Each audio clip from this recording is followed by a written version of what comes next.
David Pakman Show at davidpakman.com.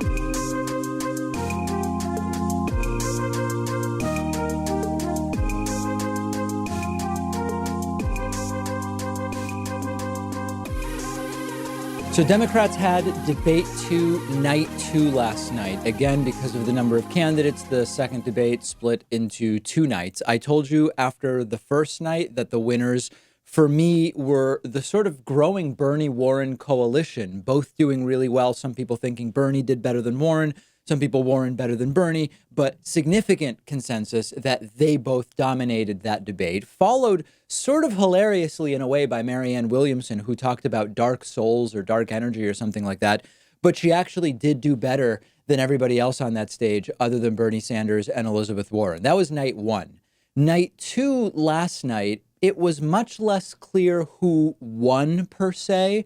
But I believe that the strongest in night two were Andrew Yang and Joe Biden. Now, I want you to just hear me out on this, okay? I know this is something that many in the audience aren't going to agree with. I believe that Joe Biden ended up doing well last night simply because the sustained ganging up on him started to fall flat and fail, okay? I don't like condescending to the audience, but I want to issue disclaimers. I don't think Biden won because he said anything extraordinary. I don't think Biden won in the sense that he appealed to actual progressives. Biden is one of the more center-left candidates on stage, not one of the more progressive candidates on stage. But basically what ended up happening is that no one stood out in any reasonable way other than Andrew Yang, which I will get to, and Biden, merely by sustaining attacks that became more and more sort of flaccid, for lack of a better term, ended up doing okay. So here's what happened. In the first debate, not the first night of this debate, but I mean in the first debate back in June, the most memorable, what we call a kill shot moment, which are these sort of gotchas that are they're really the only way to do well in a debate whose format is so ridiculous and prevents any sort of depth on issues. The most memorable kill shot from debate one was where Kamala Harris went after Biden over race-related issues. And case in point, it worked. She surged 4 points between debates, the most of any candidate. There were a couple people who gained 2 points. Biden was roughly even. Bernie lost 2 points. So the candidates other than Biden came in last night clearly planning to attack Biden however they could, as the old guard of the Democratic Party, which is sort of true, as not really progressive, which is absolutely true. And at first it went okay. Like there was a moment where New York City Mayor Bill de Blasio started going after Biden and the attacks were pretty good. And he got Biden in a situation where Biden clearly didn't want to answer about deportation under the Obama administration. Then Booker sort of jumped in and Cory Booker and Bill de Blasio were tag teaming Joe Biden and made him look not progressive, which he is not. But then the attacks started falling flat. And Kirsten Gillibrand, for example, thought she would jump in on the action, and her attacks on Biden just did not work. And Biden ended up looking sort of as the rational elder statesman that everybody around was trying to attack. When Kirsten Gillibrand sort of failed in her attack on Biden, Kamala Harris immediately tried to jump in. Her attacks also fell sort of flat. So as not progressive as Biden is, as much as he is not, his politics are not my politics. I'm trying to tell you what I see as the attacks on Biden ultimately backfiring and leaving Joe Biden looking stronger from having weathered what was clearly a decidedly joint effort. Even if they didn't speak about it, everybody came in with the idea of most people on the stage to attack Joe Biden. And before you furiously email me, I'm not a Biden supporter. I'm not saying I like the policies he laid out. He was talking about many issues in language that is almost the same as a moderate Republican, okay? All I'm saying is he went in polling in first place. If you're a casual follower of the Democratic Party and you see Biden look calm and collected, admittedly low energy as well, while half the stage is just trying to attack Biden instead of laying out their vision, I believe that it helps Joe Biden hugely. Now, secondly, I believe Andrew Yang did really well. And I know people will say, oh, but David, you've interviewed him and you clearly have some kind of bias towards Andrew Yang. My primary bias is towards Bernie and Warren in terms of my politics. I did not think Andrew Yang did well in the first debate. He barely got a chance to speak.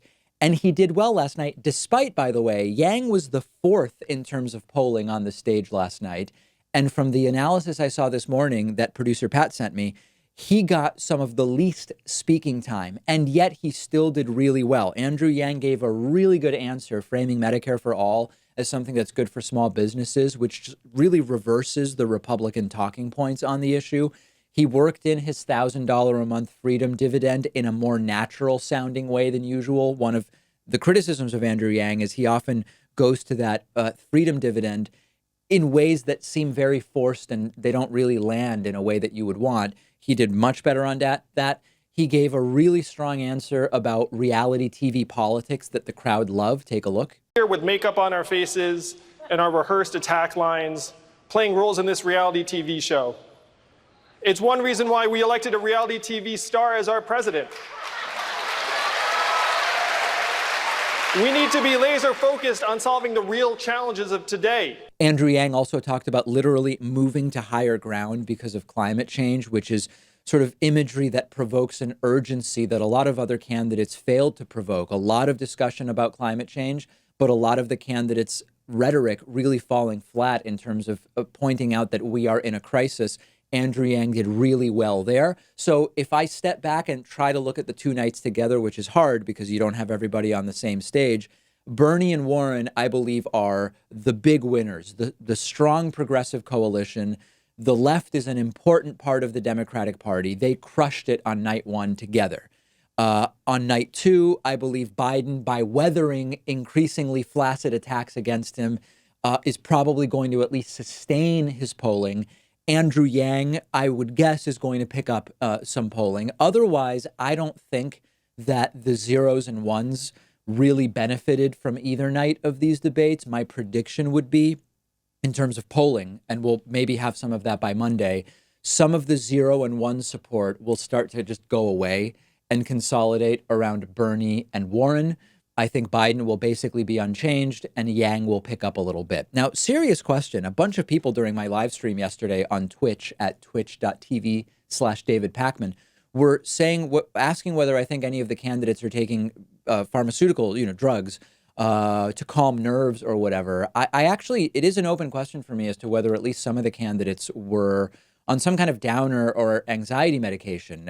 I believe it was Michael Bennett who seemed kind of like Fred Willard in terms of delivery, the guy from Best in Show, very slow and very strange pauses. Hickenlooper night one. So I don't know. I'm curious what people think. I can understand being nervous enough to reach for something to calm the nerves, but it's something that kept coming up yesterday during my live stream. Curious to hear from people about that. We do need to get down to just one evening, one stage. By the third debates, September 12th and 13th, or maybe just the 12th if there are few enough candidates. And we may be. There are only 7 candidates right now who have met the requirements for the third debate. That's Biden, Buttigieg, Harris, Sanders, Warren, Booker, and O'Rourke. Andrew Yang had met it, but now some recent polls pushed him out. We'll see if he makes it in. There's still time for Julian Castro and potentially Tulsi Gabbard to get in on. They're there on donors, but they're not really polling well enough. So the group will be smaller come September 12th, but how much smaller still remains an open question. Let me know what you think about who comes away the winners. Okay, we now have to talk about CNN's role in this second Democratic primary debate. There is no other way to say it. CNN's production and management of the presidential debate over the last 2 nights was disgusting. There's no other way to say it. It was everything that is wrong with political discourse and with corporate media. I mean, they could have done nothing worse that I can imagine other than cartoonishly terrible things that would never really happen. And I'm really talking about everything. The format was a disaster. Their handling of the digital rights of the content itself was an absolute embarrassment. This really was one of the worst produced debates from start to finish that I can remember. And if this is a signal about what to expect from now until the last debate of 2020, democracy and discourse is in serious trouble, which you probably already knew. And it's hard to know even where to start. I told you yesterday, and again in today's debate wrap-up, that they tried desperately to create fake drama, not even hiding the totally base and brazen ways in which they were just trying to get candidates to call each other out. And first of all, much like with the NBC debate format, that's really the only way that you can sort of do well. As I've talked about, when you have a format which allows for very short answers, even shorter and sporadic rebuttals, sometimes as short as 15 seconds, all you can do is try to bring these kill shot gotcha moments. That is by design, and the format reinforces that, and the moderators regularly trying to pit the candidates against each other, not in a way that really helps us explore issues and ideas. Listen to me talk about ideas, but only in a way that encourages these attempts at kill shots. Additionally, the debates were way too long. The first one ran about 2 hours and 40 minutes. I think the second night was about 2 hours and 45. But understand that on night one, the first question wasn't asked until 23 minutes had already gone by. They started with these sports team introduction-like videos. They included a commercial before you even had the first questions. They did introductions, very slowly bringing the candidates out onto the stage. They did opening statements, which tell us nothing. And then on the second night, 27 minutes went by before the first question was even asked. The opening statements should be done away with. The sportsification of the debates should be stopped. And it's just way too long with such little substance. The second night going even longer. And again, almost a half hour before you saw a question. It started at 8. You could have tuned in at 8:30 and have missed only part of the first question. This is an embarrassment. The response windows, obviously too short, cutting everyone off sometimes after even only 15 seconds. Anyone who's serious about learning about the positions of the candidates could not have possibly done it from this debate. And I know the NBC one wasn't anything to write home about, but the CNN one was even worse. The moderators were way too much of a presence, almost like they just wanted to hear themselves talk. There are already too many candidates competing for airtime, and we've got the moderators also in that competition. And then half the questions were premised on Republican talking points for so-called liberal media, which CNN is accused of being. They did a hell of a job of asking the questions that Republicans would have wanted asked in the ways that Republicans would have asked them. And then, as you know, the digital rights management. CNN shut down my stream on night one. On YouTube, they shut down many other streams from semi-prominent news and politics YouTubers. They gave us a copyright strike, jeopardizing our entire YouTube account, commandeering an entire day of my time yesterday, ultimately getting that strike repealed, by the way, which is a good thing. And the DNC shouldn't stand for this. The DNC is complicit, and the DNC should be demanding that whichever network gets to brand the debate and produce the debate, they should be forced to allow it for repurposing as if it were the State of the Union address on C-SPAN. I actually disagree with debates for public office even being held by private organizations, but if they are, they must be treated like a public service event. We're picking the next president, or at least the person who will compete to be the next president in the general election. It can't be a sporting event for profit at the exclusion of everybody else.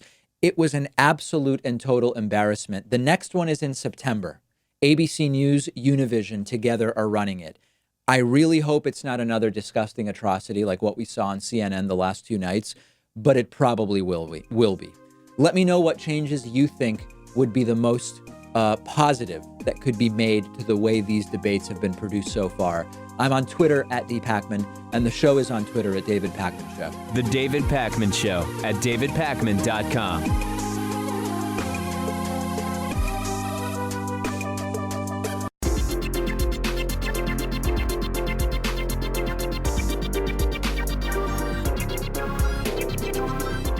The David Pakman Show at davidpakman.com. Lots of really great people to thank today, and I won't spend a lot of time on it because there's so much to get to. Kaushal Thakar is one of today's new David Pakman Show members of the day. Dennis Spencer, a far easier name to say, but equally valuable as a member as Kushal. Everybody is equal as far as membership goes, unless you pay more, in which case, obviously, you are way, way better of a person. That's a joke. Please don't crush me for it. Kaushal and Dennis Spencer, thanks for being David Pakman Show members. Frederick Tice has been a David Pakman Show member for almost 5 years. The longer you're a member, the more good you're doing. And I encourage you to join at www.joinpakman.com. We now have right around 13,000 of our viewers and listeners subscribe to the David Pakman Show subreddit at davidpakman.com/REDDIT. A couple of posts I spotted there this morning. There's a post from a user saying David's not obligated to cover the social justice warriors. I've seen him talking about this and how the right says if he doesn't, he's a hypocrite, or how he needs to criticize the left. No, he doesn't. And he said himself, the biggest way we lose is to divide. They want you to talk about it nonstop because it's the only thing they win on. My view is a little different. Yes, I think that pointless division of the left to our own detriment is counterproductive, and I'm trying to avoid that. The real reason I don't get too much into the SJW stuff is that it's quite frankly not the most important thing going on the left right now. The most important thing happening on the left is a resurgence or a renaissance, or maybe even for the first time, the taking seriously of the actual positive progressive movement within the Democratic Party. Bernie and Elizabeth Warren's role as the sort of left coalition in night one of the second debate on CNN earlier this week is evidence of that. I'll criticize suppression of speech attempted by the left. I'll criticize movements on the left that I think are counterproductive, but I'm going to criticize and cover them in proportion to how important I think they are. And quite frankly, there are lots of really great things going on in the progressive movement that are way more important and way more interesting. And that's why I don't go crazy focusing on the stuff that admittedly makes a lot of money for some online media. Just not interested in it. Another post, Marianne Williamson is really problematic. Progressive media needs to call her out on it. The David Pakman Show, Majority Report, Kyle Kulinski, and TYT need to call out Marianne Williamson instead of praising her. Following the debates tonight, this was from a couple days ago, Marianne Williamson has gotten a spike of attention from progressives and liberals alike. Here's why it's dangerous, linking to a bunch of her wacky pseudoscience comments. Listen, I know people get mad at me every time I say she has all these wacky ideas. She does. I said she did well enough in this second debate on the first night behind Bernie and Warren, but basically doing better in terms of engaging the audience that everybody else on that stage did. But she has wacky ideas. The pseudoscience stuff is wacky. And I know people have been writing to me saying, David, you need to understand the power of belief, and she's not as crazy as you're making her out to be. She's wacky, okay? That it's okay. She's not a bad person as a result of it. Lots of people have beliefs that are similar to hers. And I've been pointing out that she's been engaging the audience well. She has a quirky personality, and she has a lot of really problematic beliefs in her background, period. And I think that's all we have to do. She's going to be gone soon, likely before the next debate. Lastly, why do you think the Hatriots frequently misspell Pakman as Parkman? I actually think that a lot of it is not people who don't know my name. It's autocorrect. My instinct is, like, my phone knows Pakman because it's learned it because I type it on my phone. But my guess is that there's probably a lot of autocorrect that would turn Pakman into Parkman. And I think that it's just a funny little feature of Hatriot Mail, but mostly related, I think, to technology, not anything else. Make sure you subscribe to the David Pakman Show subreddit at davidpakman.com/Reddit.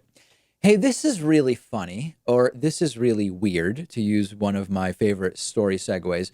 Donald Trump is now reportedly worried that there's this insurgent movement of leftists on Fox News that are taking it over and are going to turn Fox News against Donald Trump. And there's a really interesting piece in the Daily Beast that says that Trump has been having personal conversations with his friends, to the extent that he has real friends, about how Fox anchors are treating him, quote, unfairly. And he's been asking people, can I really trust Rupert Murdoch's kids to do what's best for me? And the gist of this is that Rupert Murdoch is 88 years old. His kids are taking more and more of a role in running different Murdoch businesses. And Trump is worried that Fox is going to turn liberal and turn against him as a result. And he thinks he's already seeing that as a result of some of the Fox News anchors stopping short of parroting Donald Trump's obvious lies. Trump is also reportedly telling his senior staff that he wants them appearing in more places than just Fox. I guess the idea is if Fox isn't going to be 100% deferential to them, he's not going to give them as much access to his staff. Now, the truth about Rupert Murdoch's kids is that Lachlan Murdoch is now the CEO of Fox Corporation. He's a conservative populist, sort of in the line of Tucker Carlson. Rupert Murdoch has another son named James, who's more liberal, but he's not involved with the network. So the only things that really happen on air that Trump could be concerned about are that there is sometimes like really soft opposition to obvious lies from Trump or from the people around him. Like sometimes Shep Smith or Chris Wallace will say, Trump didn't tell the truth about X or Y, or Chris Wallace will, confront a Trump administration official and say, what you just said is not true. But Trump has been increasingly agitated by Fox's coverage. Recent tweet series over a weekend where Donald Trump said, quote, watching Fox News weekend anchors is worse than watching low ratings fake news CNN or Lion Brian Williams. Remember when he totally fabricated a war story trying to make himself into a hero and he got fired? A very dishonest journalist and the crew of degenerate Comcast, NBC, MSNBC Trump haters who do whatever Brian and Steve tell them to do. Like CNN, NBC is also way down in the ratings, but Fox News, who failed in getting the very boring Dem debates, is now loading up with Democrats and even using fake unsourced New York Times as a source of information. Ask the Times what they paid for the Boston Globe and what they sold it for. Parenthetical parentheses, lost $1.5 billion. Or their old headquarters building disaster, or their unfunded liability. Fox News is changing fast, but they forgot the people who got them there. So that's almost completely unintelligible, but let me explain what's going on here, because I've actually explained this before. Fox News is right-wing. They aren't going to stop being right-wing, but they're not married to Trump. And you might remember that early in the 2016 Republican primary, back in 2015, Fox was not behind Donald Trump early. And in fact, Fox News had some very public opposition to Trump and public spats with Trump. Eventually, Trump kept gaining support. Fox News came around, and Trump's been lucky enough to have Fox News as the de facto propaganda arm for his administration for most of the last 2.5 years. But Fox News can be conservative and bail on Trump, and they may actually do that. And the scariest part of this is that I predicted that if Trump breaks with Fox News, he will start promoting an even crazier channel called OAN or OANN, the One America News Network. And he has actually started to push some of their content out in the last couple of months. I got a few dozen tweets when Donald Trump did this 2 months ago, because again, I had said, if Trump bails on Fox, he's going to OAN. Trump quoting and responding to a report from OANN on Twitter a couple of months ago, and there have been more examples of this as well. And this is like straight up Alex Jones, Breitbart level propaganda. This may be what Donald Trump turns to if and when he abandons Fox News. The guy is on tilt. He's hanging by a thread. And an impeachment inquiry combined with Fox News bailing on him, if indeed Fox News does, could send him completely out of control in ways we've not even seen yet. I look forward to being along for the ride, but at the same time, my rational side recognizes this is really bad for the United States of America in ways we're going to address a little bit later on in today's program. Make sure you're following The David Pakman Show on Instagram at David Pakman Show, and follow me on Instagram as well at david.pakman. The David Pakman Show at davidpakman.com.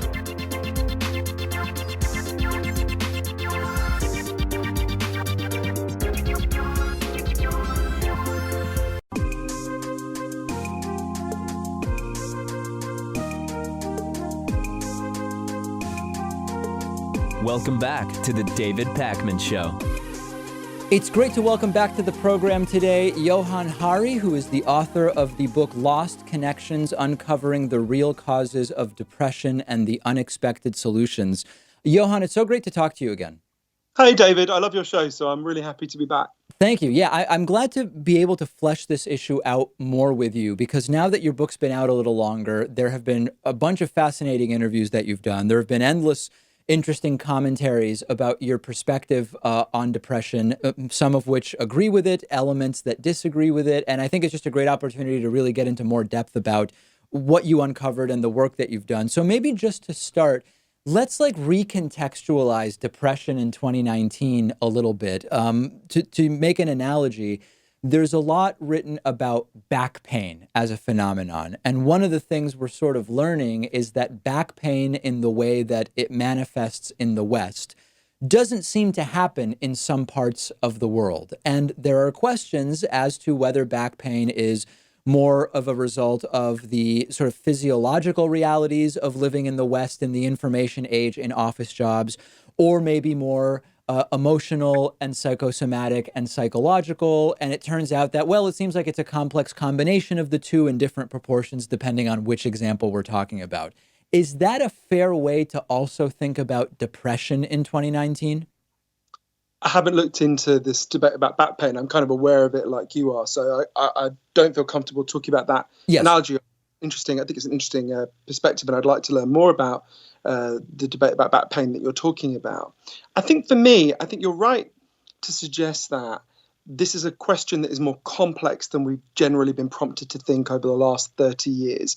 I wrote my book Lost Connections because there were these two mysteries that were really hanging over me. The first mystery was I'm 40 years old, and all throughout my life, depression and anxiety have increased in the United States, in Britain, and in fact across the Western world. And I wanted to understand, well, why? Right? Why is it that with each year that passes, more and more of us are finding it harder to get through the day? And I wanted to understand it also because of a more personal mystery, which is that when I was a teenager, I remember going to my doctor and explaining that I had this feeling like pain was leaking out of me. I couldn't control it. I was ashamed of it. I didn't understand why it was happening. And my doctor told me a story that I now realize was really well meant, but was hugely oversimplified. My doctor said, well, we know why people feel like this. Some people just naturally get a kind of chemical imbalance in their brain. You're clearly one of them. All we need to do is give you some drugs and you'll be fine. And I started taking an antidepressant called Paxil, and I felt significantly better for a while, but not that long afterwards, this feeling of pain started to come back. So I was given higher and higher doses until for 13 years I was taking the maximum possible dose you're allowed to take. And for a lot of those 13 years, and pretty much all the time by the end, I was still in a lot of pain. So I started asking myself, well, what's going on here? Because according to the story that I'm being told, I'm doing everything I'm meant to do, yet I'm still feeling a lot of distress. And there seems to be a lot of people around me in a similar situation. So for the book, I wanted to use my training as a social scientist in the social sciences at Cambridge University, and my training as a journalist to really just travel to lots of different places. I ended up traveling over 40,000 miles. I wanted to sit with the leading experts in the world about what causes depression and anxiety, and people with very different perspectives, and people who come through depression in all sorts of different ways. And I learned a huge amount, but I think the heart of the answer you're getting at is I learned that there's scientific evidence for 9 different causes of depression and anxiety so far. There'll be others that we don't know about yet, probably. And 2 of those causes are indeed in our biology. So your genes can make you more sensitive to these problems, though they don't write your destiny. And there are real brain changes that happen when you become depressed that can make it harder to get out.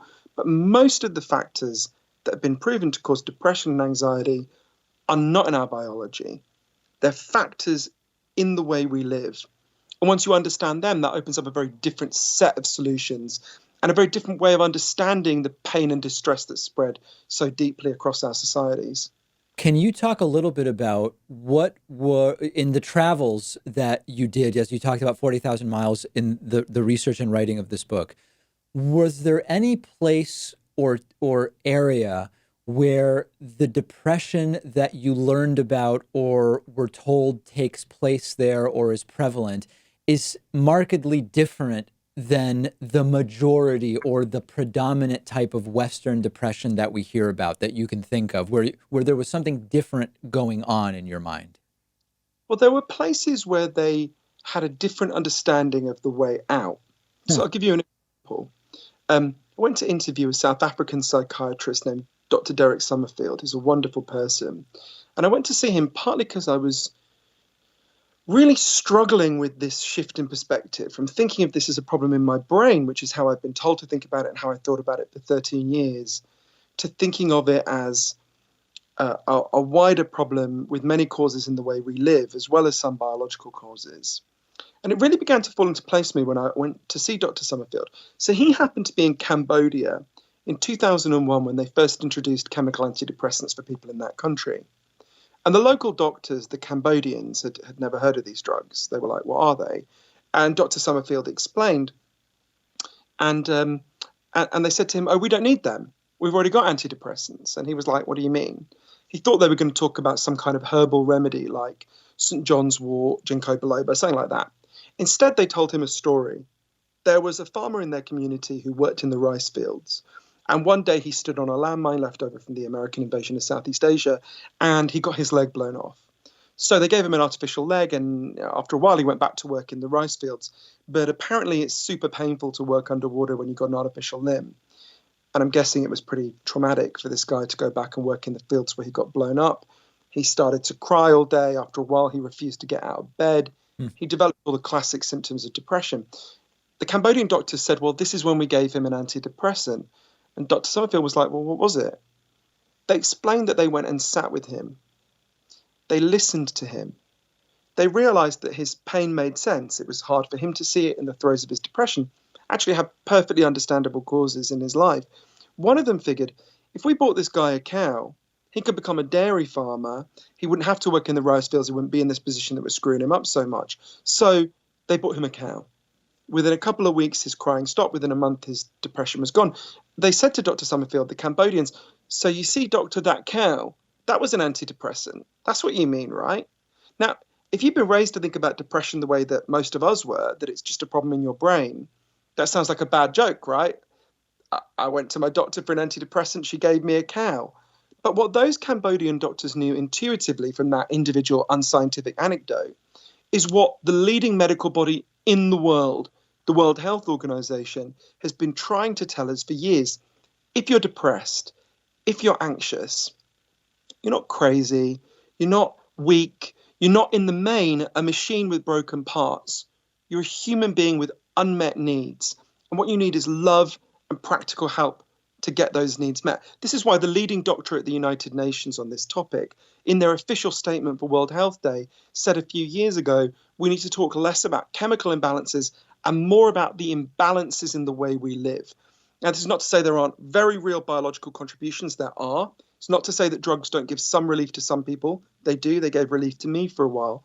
But precisely because this problem goes much deeper than our biology, the solutions need to go much deeper too. And I went to lots of places in the world, from Colombia to an Amish village in Indiana to Cambodia, where people didn't need to be told that, where they knew intuitively that depression is a signal, right?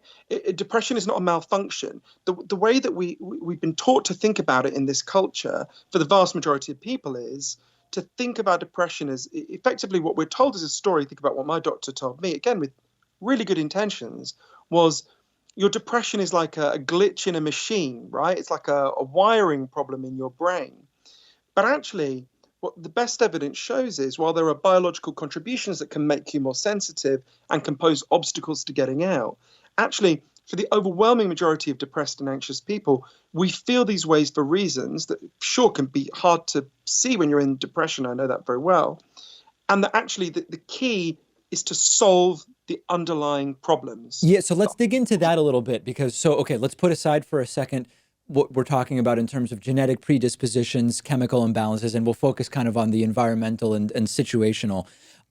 In the West, there are stories about phone usage and social media makes people anxious and depressed. There's situational depression after a loved one has passed away, for example, which is really sort of a different category in many cases of depression. There is the sort of involvement in the never-ending Western vulture capitalist rat race, which can create this sort of like systemic depression and anxiety in people. Can you talk a little bit about what we mean when we say, at least in the modern West, the sort of circumstances that lead to depression? Well, I go through lots of them in my book, Lost Connections. I think you've gone to a really important point, David. I think something actually you cover a lot on your show brilliantly. Part of the problem with the biological model, right? There is some truth in it. There are real biological contributions to depression. But part of what it's done is profoundly depoliticize the pain caused by neoliberalism. So what you've had is a massive increase in depression. I think you and I are about the same age. How old are you, David? I'm 35. Yeah, so we're about the same age. You're a little bit younger than me. All throughout our lives, depression and anxiety have increased. There's very strong evidence, for example, financial insecurity causes depression, right? That's not rocket science. If you said to my grandmother or your grandmother, gee, grandma, do you think being really stressed about money is going to make you more likely to become depressed? My grandmother would have clipped me around the ear and said, why are you wasting my time, right? Asking me such stupid questions.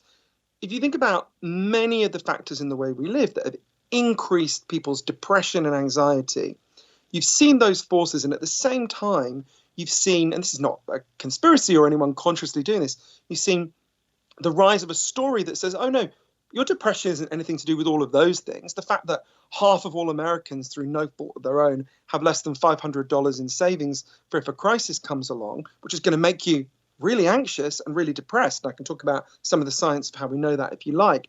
Rather than saying to people, well, that's why you feel that way. Your pain makes sense. It's perfectly understandable that you feel that way. What we've done is tell people, oh, mysteriously, you've all just got a chemical imbalance in your brains around the same time as things like inequality rise. So I'll give you some specific examples of things, deep factors in the way we live and how we can deal with them. So I noticed that lots of the people I know who are depressed and anxious, their depression and anxiety focuses around their work. So I started to look at what's the evidence around this, right? Gallup did a really detailed study of this in the United States. What they found is 13% of us, 13%, like our jobs most of the time. 63% are what they called sleepworking. You don't like it, you don't hate it, you just kind of get through it. And 24% of people hate and fear their jobs. I was quite struck by that. 87% of people don't like the thing they're doing most of their waking lives. And in fact, this thing is expanding over more and more of our lives as we're constantly on call. Started to ask, could this be having some effect on our mental health? So I learned that there was an incredible Australian social scientist named Professor Michael Marmot who made a big breakthrough about this in the 70s. So I went to interview him. And he discovered the key factor that causes depression at work. It's not the only one, but it's the key one. If you go to work and you have low or no control over your job, so you just got to do what you're told, you're significantly more likely to become depressed. Actually, you're more likely to get sick in almost every way. You're more likely to die of a heart attack, other problems. And at first, when I spoke to Professor Marmot, I remember actually really misunderstanding this evidence. So I thought he was saying, okay, you've got this elite 13% of people at the top who get to have nice jobs that they control, like you and me. Great. They're going to be happy. And then you've got everyone else who's condemned to this misery. And I thought about my family. My grandmother's job was to clean toilets. My dad was a bus driver. My brother was an Uber driver. I was like, wait, are you saying these people are just condemned? And Professor Marmot kept explaining to me, it's not the work that makes you depressed. It's being controlled at work. And it turns out, this is me talking now, not him, there's an antidepressant for that. So I went and spent a fair bit of time in several workplaces like this, but I'll give you an example of one. I went to meet a woman called Meredith Keogh in Baltimore. And Meredith used to go to sleep every Sunday night, just sick with anxiety. She had an office job, as Meredith would tell you, it wasn't the worst office job in the world. She wasn't being bullied or harassed or anything, but it was monotonous, it was boring, she was controlled, she had no ability to use her mind. And Meredith couldn't bear the thought this was going to be the next 30 years of her life. So with her husband, Josh, she did this quite bold thing. And when people hear this, they think I'm going to say, you should all do this too, dear listener. And that's not what I'm saying. It's an argument for structural change. Josh had worked in bike stores in Baltimore since he was a teenager. You know, it's insecure work. You've got no benefits. You don't even have vacation time unless your boss deigns to give it to you. And one day, Josh was in this bike store with his colleagues, and they asked themselves, what does our boss actually do? Right? They didn't hate their boss. He was actually quite a nice bloke. But they were like, we seem to fix all the bikes, and this other dude seems to make all the money. They decided to set up a bike store of their own called Baltimore Bicycle Works that works on a different principle. So the place they'd worked before, like most people listening to this, they worked in a corporation, right? Very recent human invention, only goes back to the late 19th century. People know how it works. It's like a dictatorship. You've got to obey the boss. Sometimes the boss is nice. Sometimes he's the equivalent of Kim Jong-un. You've got no say over that. You do what the boss tells you.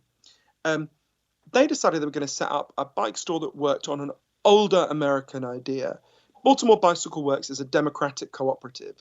They don't have a boss. They make the decisions about the business together. So in practice, they agree most of the time, but if they don't, they vote on it. They share out the profits. They share out the good tasks and the crappy tasks, so no one gets stuck with the crappy tasks. And one of the things that was so striking to me, spending time with the people at Baltimore Bicycle Works, was totally in line with Professor Marmot's findings, by the way, was how many of them talked about how they had been depressed and anxious before in the previous places they'd worked, but were not depressed and anxious now. It's important to say, it's not like they quit their jobs fixing bikes and went off to become, I don't know, Beyonce's backing singers or something, right? They fixed bikes before, they fix bikes now. What's the difference? Now they've got control over their work. There is no reason we should be structuring our society so that most of us are spending most of our time in institutions that make us feel depressed, anxious, or at the very least, less happy and satisfied than we could be. Every corporation should be a democratic cooperative. Now, that's a big thing. We've got to understand some of the causes of depression that are playing out are big in our society and culture. 1 in 3 middle-aged women in the United States at any given time is taking a chemical antidepressant to get through the day. Even more are taking opioids to deal with their pain to get through the day, psychological pain, as well as, of course, physical pain. Some of these causes are very deep. Others are easier to deal with. But I think we've got to be honest about how deep this crisis goes and how some of the institutions in our society and culture are causing that depression. Because at the moment, what we do is we say, you know, you've got this job where you're humiliated, you're controlled, you can't use your creativity and your mind, and you're miserable. Oh, there's something wrong with you, right? There's something wrong in your brain. But Krishnamurti, the great Bengali philosopher, said, it's no sign of good health to be well adjusted to a sick society. Johann, in the sort of limited time we have left, can you talk about the things that don't work particularly well, or at least instances where they don't? So like, for example, SSRI antidepressants, some people overstate how well they work. Some people also understate how well they work. They work okay for some people, better than placebo, to the extent that they continue taking them. And then when people stop, they work a little bit less well. But I want to sort of have a good understanding without over or understating the effectiveness of different treatment modalities. Well, I think we need to expand our idea of what an antidepressant is. Anything that reduces depression and anxiety should be regarded as an antidepressant. Yes. If you are lonely, you are significantly more likely to become depressed. There are programs in Britain where they got lonely people to join gardening programs. It was twice as effective as chemical antidepressants. If you think life is about money and status and showing off, the things that advertising and Instagram and everything like them teach us to believe, you are significantly more likely to become depressed. When people like Professor Tim Kasser at Knox College in Illinois did research where they got people to meet and talk about meaningful values, things, moments in their life they have actually found meaning and connection, it caused a measurable shift in their values away from some of these forces that cause depression and anxiety. In Sao Paulo, they banned outdoor advertising because they could see advertising makes us depressed. It's constantly prompting us to feel bad. If you had a very traumatic childhood, as I did, and you have a lot of shame about that, that is a massive factor in depression and anxiety. And Dr. Vincent Felitti and other people that I interviewed showed if you give people who've had traumatic childhoods safe places to release that shame, to see that it wasn't their fault they were treated badly, that is a massive antidepressant, massively reduces depression and anxiety. So I'm in favor of a radically expanded menu of antidepressants. On that menu should be chemical antidepressants. They give some relief to some people, which is hugely valuable. They gave relief to me, sadly, for a short time, but real relief for a time. But that menu needs to include many more things. There's overwhelming evidence. This isn't my view. This isn't some cranky view. The World Health Organization, the leading medical body in the world, has been warning us for years that this overly biological model is damaging people's health. It tells them that their pain doesn't mean anything. If your story is that it's just in your biology, then that says to people that you just feel this way because of like a glitch. But that's not true. There are biological contributions, but we feel this way for reasons. those reasons are understandable. When they're explained to people, it's not like rocket science. I think, for example, that list I just gave, which is obviously a partial list, I think everyone listening will have nodded and gone, well, of course, if you're lonely, if you're taught that life is all about money, if you've had a really traumatic childhood, if you're controlled and humiliated at work, you're going to be more likely to become depressed, and dealing with those problems together as a culture will reduce depression and anxiety. We need to restore to people a sense that your pain makes sense. We feel this way for reasons, and together we can deal with those reasons. And one of the reasons I was really inspired in the journey I did for my book, Lost Connections, is because all over the world, from San Francisco to Sydney to Sao Paulo, I saw people who were doing that, who were understanding the deeper causes of depression and were fixing them together. But to do that, the very first thing we have to do is we have to stop insulting these signals by saying they're a sign of weakness or a sign of craziness or purely a biological malfunction.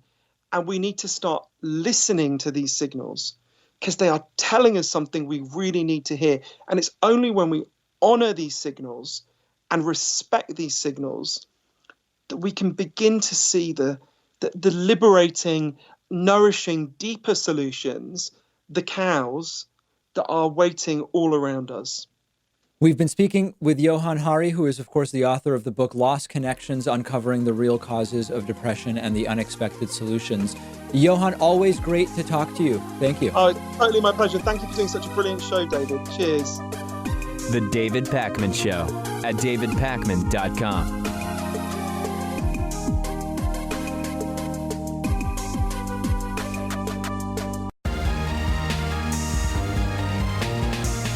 The David Pakman Show at davidpakman.com. I'm sort of starting to hope very, very cautiously that American farmers are realizing that Donald Trump is the reason that a lot of these new struggles they're experiencing are part of their reality.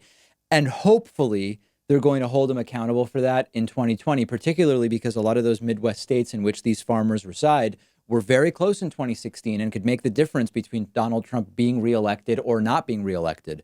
As you may know, the White House has been running up these huge deficits with their tax cut for the rich. They've also been running up deficits with subsidies to farmers to make up for the crushing consequences of Donald Trump's tariffs. And the White House has now announced that they're going to add an additional $16 billion to help out farmers. But the bailout of the farmers does not actually solve the underlying issue, which is that the tariffs that Donald Trump has put in place have decimated the markets in which these farmers operate. Soybean farmers are being destroyed in the U.S. China's going to Brazil for soybeans instead of coming here. That's great for China. It's great for Brazilian farmers. It's terrible for American farmers and for our own economy, since our farmers have less money that they can then spend within the United States. When the wheat farmers started to be destroyed as a result of Trump's tariffs, China started going to Russian regions for wheat. It's fine for China. It's certainly welcome by Russian farmers. It's not so great for the United States. So we're finally starting to hear from farmers that they're recognizing that this is a direct result of Donald Trump's trade policy, that this is the trade war. And remember, Trump ran on, he understands trade better than anyone. He's going to fix trade, and none of it has happened. The question then becomes, if they realize it, the farmers that is, will they hold Trump accountable in 2020? I have no idea, but I hope so. But it's important to understand that just because you don't like Trump's trade policy or recognize that it's been hurting you, it doesn't necessarily mean you're going to vote for a Democrat if you're a Midwestern Republican farmer. Now, there's also another winner from this trade war, and this is not being discussed that much, and I think it's important. These tariffs are a handout to American big farming or big agribusiness, in that as the small farmers struggle to make ends meet, they have much less of an ability to weather unstable revenue than do the big agribusiness companies. A lot of those small farmers will start to think, damn, maybe I should get out of this business. I wonder if I could maybe sell out altogether. Maybe some huge agribusiness conglomerate will buy me out at a significant discount because I'm struggling so badly, which has the effect of further consolidating the food production of the United States among few very large factory farmers and multinational agribusiness type companies. So make no mistake, if you're a farmer and you voted for Trump, this is what you voted for, in the sense that Trump promised it. He pretended to have a clue about tariffs and trade. He clearly convinced enough people that he has a clue on that to get them to vote for him. And he did what he promised to do. It's a disaster. And anyone who understood what Trump was planning to do knew it would be a disaster all along. They did do it to themselves, those farmers. But I still feel for them. I guess I see them as adults who decide things for themselves, except they have a disease of sorts called hyperpartisanship. Like in the same way that you wouldn't get mad at someone for being an alcoholic, because it's sort of like getting mad at someone for being a diabetic.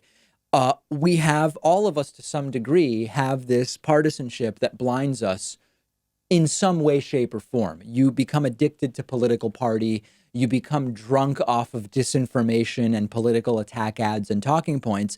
And then you end up voting for Donald Trump and destroying your own business by virtue of the policies that you vote in by voting for Donald Trump in the first place. And that's why, sadly, many of these farmers are going to vote for Donald Trump again, because they ain't voting for no Democrat sissy liberal. They decided, I guess, that a businessman with a track record of bankruptcy, of not paying vendors and employing undocumented immigrants and scamming people was the guy to lead them forward. And now this is what they get. But you know what? I still want to help them out. And I'll be doing it at least partially by working to remove Donald Trump in 2020, even if a lot of these farmers are going to vote for their continued self-destruction by voting to re-elect Donald Trump in 2020. And many of them sadly will. Hopefully, enough of them realize not only is this Trump's fault, but I should vote for someone else in November of 2020, that he will lose some of those Midwestern states that he won in 2016. Way too early to know, but obviously we will eventually figure that out. We have a voicemail number. That number is 219-2-DAVID-P. Here's a very funny voicemail related to the alt-right. Take a listen to this. Hello, this is Richard. I wanted to know, do you think that the alt-right has anything going for them? Like, do you think they're right about anything? Because it does seem to me that, you know, there's differences between races, and why shouldn't we listen to them and respond to them? Thanks. So listen, this is something that comes up sometimes, and this is one of these areas where if I want to, I could say, you know what, I may disagree with the alt-right on most things, but we agree that oxygen is necessary for human life. So they're not all bad. What is often missing from these conversations of, but David, can't you find X or Y that you agree with such a political group? And if you agree on those things, maybe they're not all bad.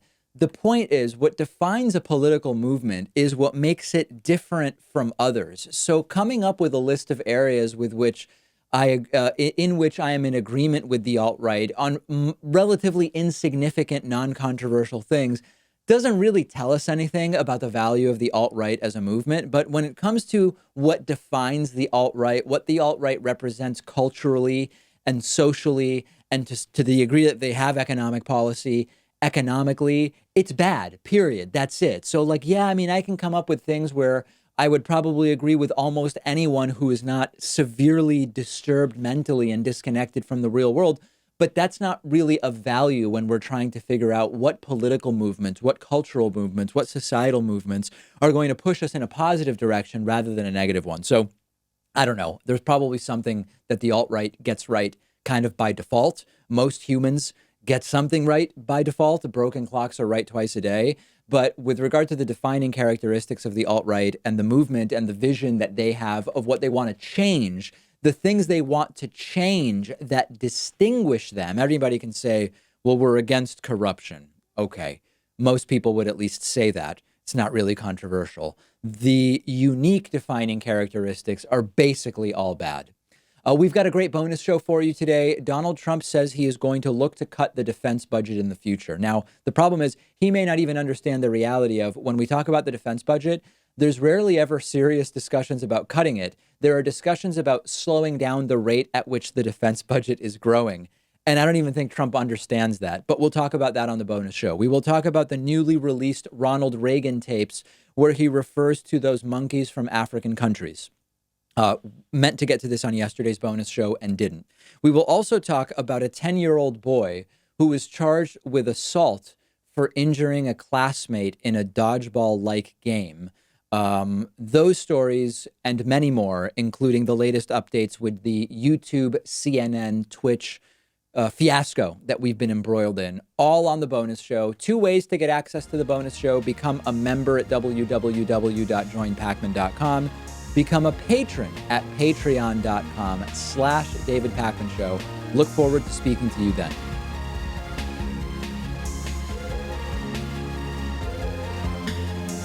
The David Pakman Show at davidpakman.com.